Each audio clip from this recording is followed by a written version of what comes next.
Hello Scorpio, welcome to your May tarot reading. I hope that your April has been peaceful and you've managed to work through any kind of clearing that you may have been doing. I know that most of us have been dealing with the Chiron energy, and so it can get a little bit kind of tiresome at times, all of the ups and downs, but I feel as though things are certainly shifting for everybody now. So I'm going to get straight into your cards, but first I'd like to let you know that I'm going to do things a little bit differently this time. I've decided to speed up the part of the video that has me shuffling for your cards. So I will draw your first layer, and that element will be speeded up, and then we'll go through it. And then for the second layer of your reading, I'll do the same thing. Again, that will be speeded up, and then I'll go through the cards. It's just to reduce the video time, the upload time, and to make it less tedious for you. So let's get straight in and see what we've got for you, Scorpio.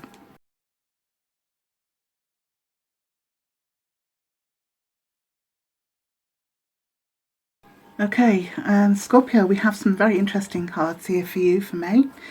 We have the Sun, the Five of Pentacles, the Four of Swords, the Magician, the High Priestess, Seven of Cups, Five of Cups, and the Nine of Wands. So, the Sun card, the all-encompassing, nurturing, nourishing, positive energy, positive light of the universe.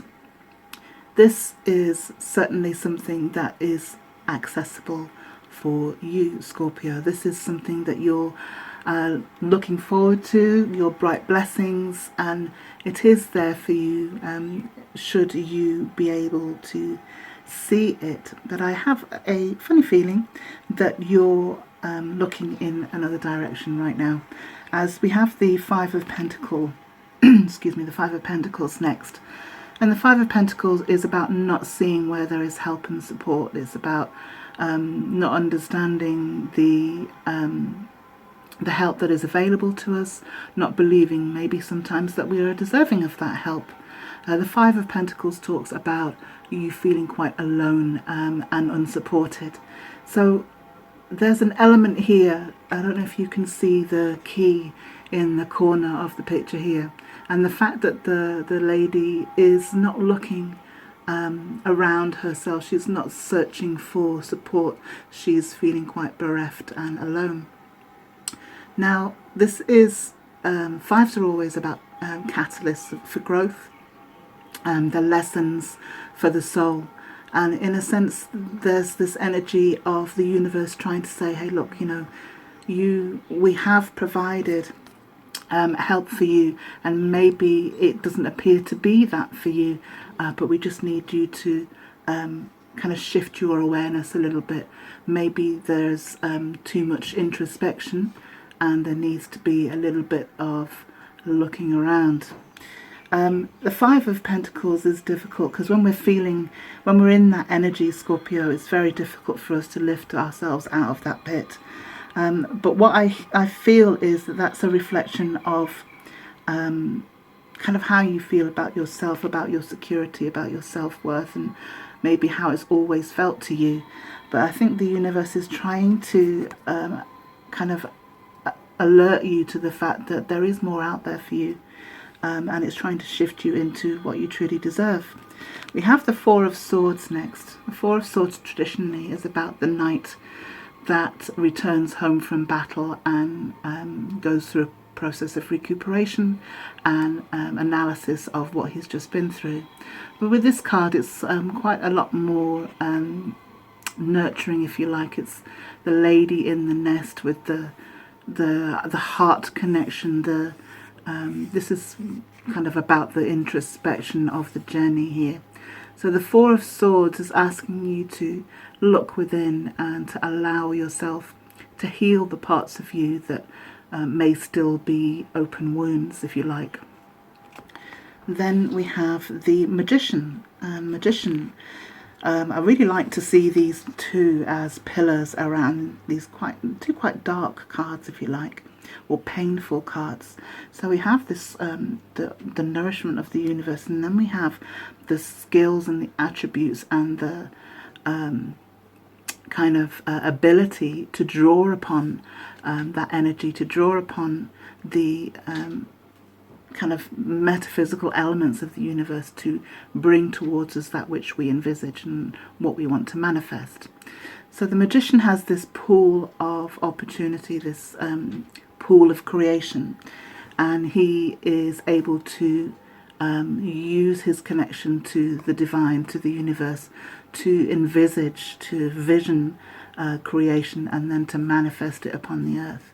And so, Scorpio, what this is saying to you is you do have this ability to dive deep into the waters of self and find the elements within that will create strength for you.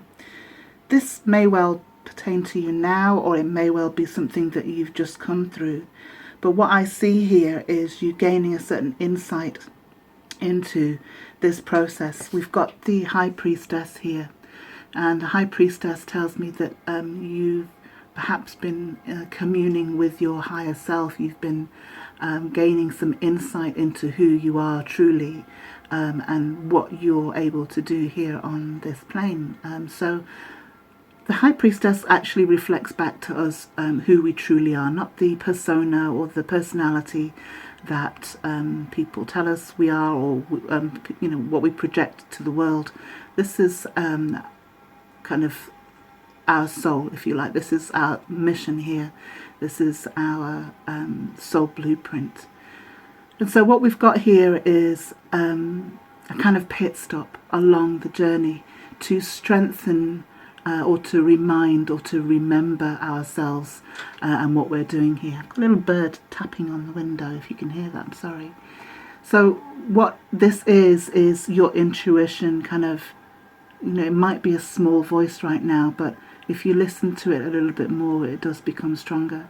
Scorpio, you have a deep connection, kind of spiritually or intuitively, and that's a voice that's not to be ignored. So have a few moments in a day to just sit with yourself and allow the thoughts to process through, because you might get some gems. Then we've got the Seven of Cups, and the sevens are always about kind of going deeper within the self and understanding the self on a much deeper level. The Seven of Cups talks about how things appear to us, how we make our choices and why, or it's asking us to examine why we choose that way, and perhaps to give things the opportunity to be seen for what they are, as opposed to us seeing them for what we want them to be. And so what we have here is an understanding that you're going to go deeper into yourself. You're going to allow the wisdom within yourself to develop here. Seven of Cups, deeper discernment. Cups are about your emotion and your spiritual and emotional abundance. And so what we're seeing here is you taking time to understand the choices that you make, and to to understand how to make better ones, if you like. Then we've got the Five of Cups. Now the Five of Cups is interesting, given that we've also had the Five of Pentacles, because, as I say, cups are about your emotional, spiritual abundance and well-being, and the fives are about disappointment or loss. We often worry about what we've lost rather than work on that which still stands, that which we still have, and it's that is solid, is that we can rely on. So what has been lost is, was never had longevity, if you like, and so we're able to see things now. We're able to understand where we can put our energy, what we can trust and rely on, and we can move forward with that lesson and that knowledge, as painful as it might be, or always is. So then we've got the Nine of Wands. Nine of Wands is about past experiences. All of the wands indicate your past experiences in your life, and sometimes those past experiences can close us in, and we become trapped by the memory of them, if you like. We can become trapped in the pain.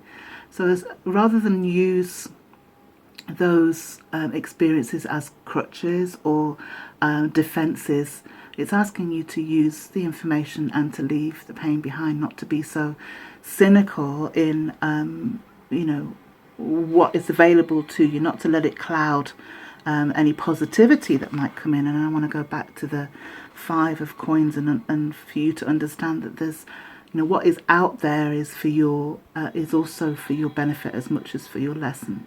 I know it's unbelievable, but sometimes we can't quite believe that there's good out there, but there is. And what it's saying to you is, look, we've given you all of these opportunities for growth. And you're standing quite strong. You're much stronger now than you were before. You have a greater insight and understanding. And so to stand on that foundation as opposed to let it cripple you or let it hold you back, in a sense.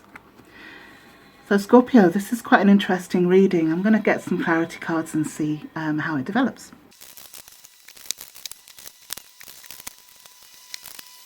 Okay, Scorpio, interesting cards that have come out here. I shifted a couple around because I felt the energy was better suited. So let's start with the Hanged Man. So the sun energy, the blessings, the nurturing, the solid foundation, or the abundance.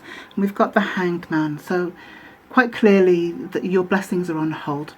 As I discussed in the first run around, this energy is, I think, trying to come towards you, and the Hanged Man has you in this position to kind of examine where it is that it's blocked, where perhaps that you're blocking, and maybe an understanding that all the blessings in the universe are for everybody, not just for some people.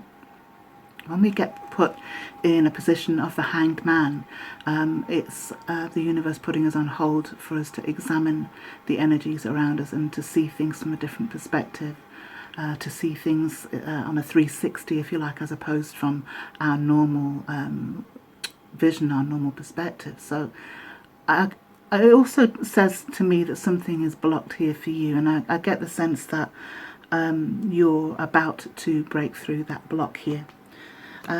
Why? Because we have the Star card over the 5 of Pentacles. The Star card is basically about a wish granted. It's about projecting into the future the vision or the dream or the desire that we want, a universal promise, if you like, a healing of what is not in balance. And so if you're not in balance in terms of receiving, Scorpio, or asking for help and sharing the wealth, if you like, then the Star card is coming in to say, look, this is there for you. This is what we want to give you, this abundance. So allow us to help you achieve the alchemy of the material and the spiritual.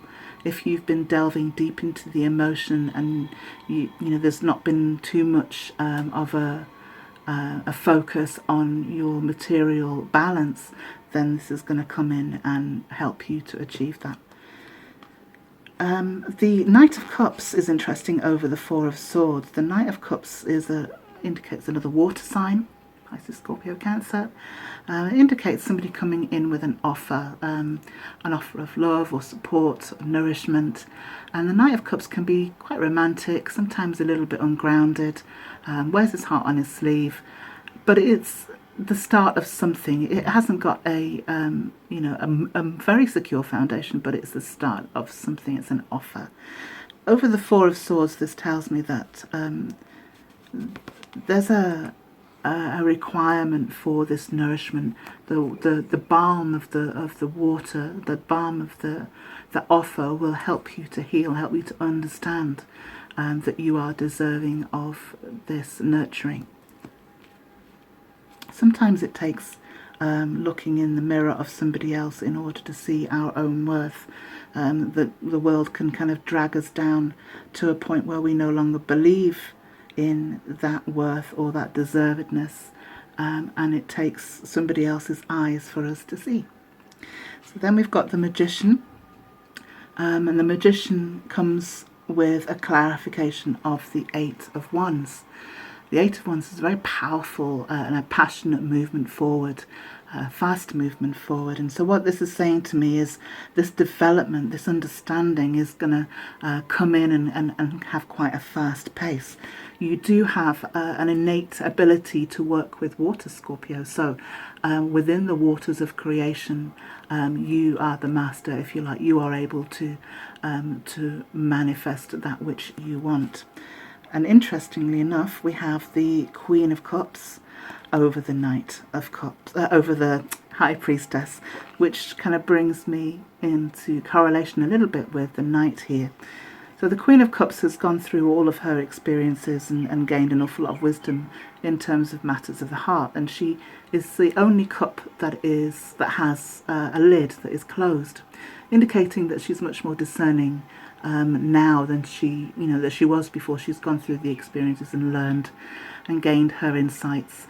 And she's very nurturing and very giving, but she's also careful, and she perceives very well on an intuitive level. So over the High Priestess, I really like this combination of energy because it tells me that this is who you are, Scorpio. You are the kind of ultimate nurturer, but you place it where it is deserved or where it will do most good. And so maybe this reflection from the Knight here will give you the insight into self to understand your superpower. Then we have the Six of Swords. So the Six of Swords over the Seven of Cups, to me, says that there has maybe been some bad choices here in the past, and whatever toxicity or drama or disappointment you've had in the past, that you're going to leave all of that mental instability in the boat when you reach the other shore. The wand here is driving you forward, and I'll call back to the Eight of Wands here, which is trying to drive you forward in a very fast way. And we have here kind of the crossing of water, so the crossing of the emotional, the pool of emotion, if you like. The mother and the child, we've got the divine feminine, the divine masculine, and the seed of manifestation here. This could be a project, this could be your child literally, but what we have is you moving towards a much calmer and secure future. Okay, so over the Seven of Cups, basically the lesson of discernment has been learned, I feel. Five of Pentacles, again, over the Five of Cups. These fives are very painful, I'll not lie. They are quite deep lessons, and what this is saying to me is there's a need to let go of that which has been lost. And that, I know that's easy for me to say, but it's almost as if this is your block, this is your ability to receive. Water is a very receptive element. It's the only element also that has three forms. So you're able to create, you're able to manifest out of those waters. But sometimes in receiving, I think we're afraid to receive because there's a vulnerability with water. And so what this is saying to me is the discernment that comes through the Seven of Cups will allow you to move past these disappointments and this way of seeing things. And I really like the fact, losing my voice, that over the Nine of Wands we have the Four of Wands. What a fantastic way to end, Scorpio, because what we have here is then finally you using all of those negative experiences, well, negative or positive, all of those experiences, and rather than use them to hold you back or to try and be defensive, what we've got is them solidifying into something. So you have all the four corners, the cornerstones of your life coming in here. The Four of Wands is about stability. It's about contracts, and it can be also about engagements. So what I see here is that experience really giving you the wish, the desire of something stable, something you can rely on after all the disappointment. Okay, I'm going to draw you two advice cards now. So we have Beyond Illusion, interesting. And we have 2 cards out. Let me see which one fits. Oh well, I think I'm going to take all 3, Scorpio. So we have Beyond Illusion, Transformation, I'll do it that way, and Possibilities. Beyond Illusion, I mean, 7 of Cups, if you like. Again, looking at how we make choices, understanding what it is that has created our reality so far, and transforming into something that we didn't know we could become. So this is, for me, this whole journey. And then the transformation, again here, this is Kali, this is the Death card. This is cutting away that which no longer serves and allowing you to be born anew. And then the Possibilities, simply because they want to bring you those new horizons. They want to give you the abundance that you so deserve. And so the clearing or the understanding and then the clearing will enable you to reach your full potential. I'm going to take one outcome card now for May. Okay, I actually have 2 cards for you, Scorpio, so I'm going to go with both. They're both Pentacles. So we have the Page of Pentacles, which funnily enough just appeared in Cancer's reading. Page of Pentacles being the opportunity, the offer, the new kind of drive, the new project, if you like. So this is an interesting energy. Once you've had the clearing, the understanding and the clearing, we now have literally the possibility. So I do feel like something's going to come in for you. And we've got the 6 of Pentacles too. Very much a grounding, kind of rebalancing. This is all about justice. This is all about balance. This is all about retribution. So you'll get your just desserts here. All the hard work that you've done. The 6 of Pentacles comes in to bring back balance and to give you your dues. So May looks like a very interesting month, Scorpio. You've done the work, you've gone through the whole process and the self-examination, and then you have the rewards coming in. That's a fantastic reading, Scorpio. Please do leave me a comment to tell me what you think. Click like and subscribe if this is the first time visiting the channel, and I'll see you next time. Thank you.